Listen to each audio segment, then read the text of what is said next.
Bon, on continue, parce qu'on n'a pas fini le diapo et puis j'ai préparé 2-3 images après.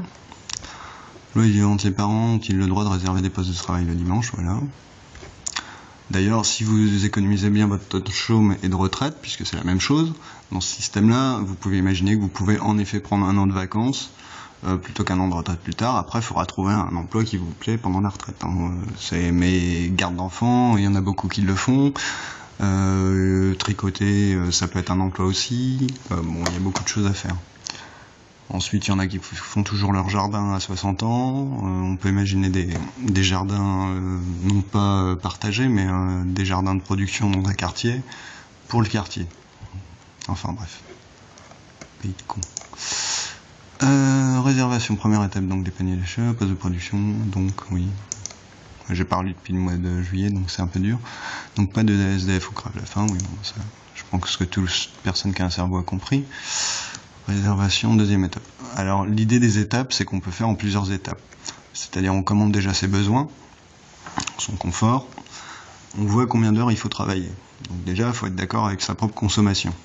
Puisqu'on n'est plus dans un pays capitaliste où les rentiers ne travaillent même pas 4 heures par semaine, qu'ils soient rentiers bailleurs ou qu'ils soient rentiers de la bourse. Deuxième étape. Donc l'idée de le faire en plusieurs étapes, c'est qu'en fait, avec les besoins, on va déjà ouvrir certains postes.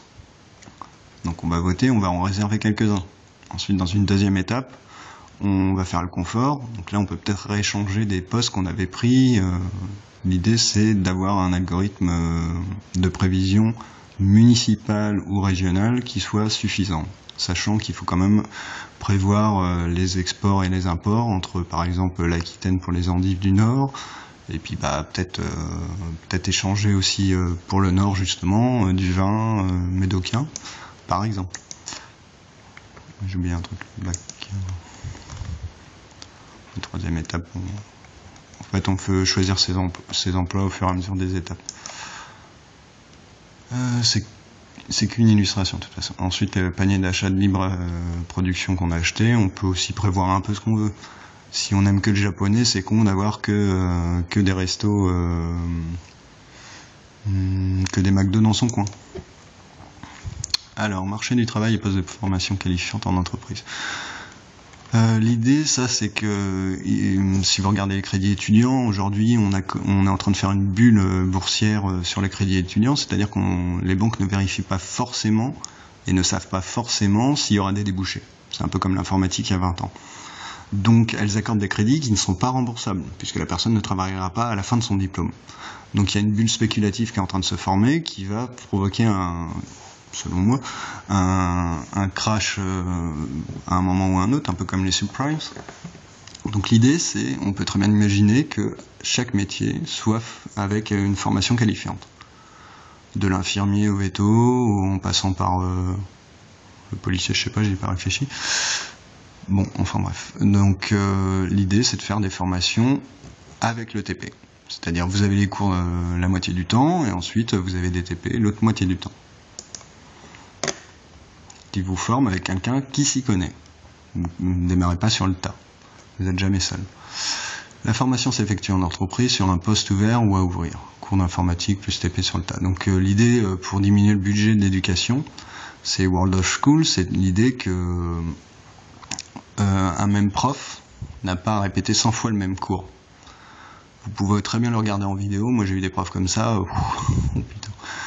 J'allais plus en cours d'ailleurs. Le gars lisait sans poly. Je préfère encore une vidéo où il expliquait les différents trucs et qu'il mettait à jour avec un groupe de professeurs nationaux, par exemple. Je sais pas sur quel programme, par exemple la thérapeutique vétérinaire. Et donc, ils le mettent à jour quand il y a des nouveautés, mais ça va toujours être le même cours ou 2-3 cours selon une voie d'approche différente. Mais du coup, il n'y a plus besoin d'engager des profs et de payer des profs à rien foutre et à lire leur poly. On va les payer pour les TP.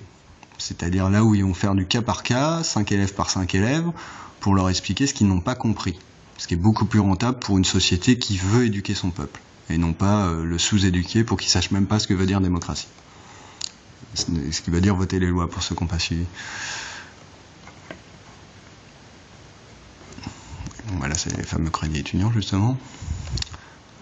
Le panier d'achat étant plutôt constant, les attributions saisonnières de postes peuvent être à durée indéterminée. C'est-à-dire que comme un saisonnier qui travaille pendant 10 ans, je sais pas moi, à La Plagne ou à Cannes, on peut imaginer que quand il s'engage, il s'engage sur 10 ans.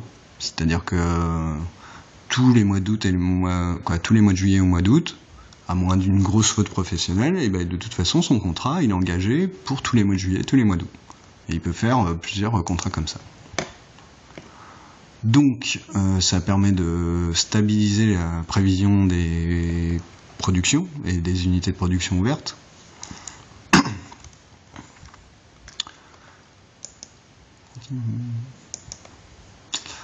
Ah, fait chier.